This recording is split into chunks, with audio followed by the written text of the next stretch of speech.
السلام عليكم حبيباتي، كي راكم دايرين؟ ان شاء الله تكونوا بخير وعلى خير. اليوم جيتكم بوصفتين مختلفتين للطمينه نحتاجوها في نفاس مولود مناسبات كاع هذوك اللي كاينين. هنايا جبت لكم طمينه تاع اللي نزيدوا لها تمر، والطمينه الاخرى بلا تمر، يعني بالاخرى بحلوه الترك والجلجلان.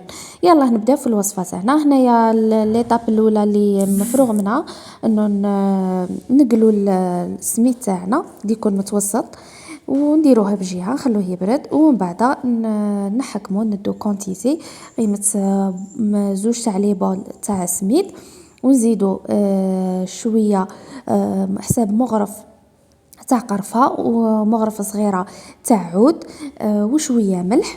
ومن بعد نديرو التمر، كونتيتي تاع التمر اللي تكون كيما نقولوا قيمة 3 مغارف تاع تمر، ولا هكا، ولا 4 مغارف. ومن بعد نبداو كيما نقولوا ندخلوا نبسو في هذاك السميد، وندخلوا داك التمر مع السميد، نبداو نعجنوا فيه. ومن بعد نجيبوا الدهان اللي كنا درناه يسخن، ومن بعد خلوه شويه يبرد ماشي حامي تخدموا به كاع. ونبداو نضيفوا قيمه كاس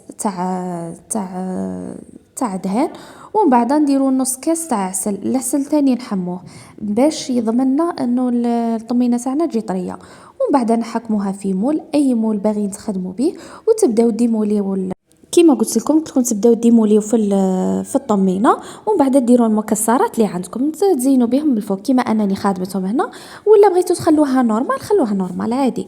يلا نروحوا للوصفه الثانيه.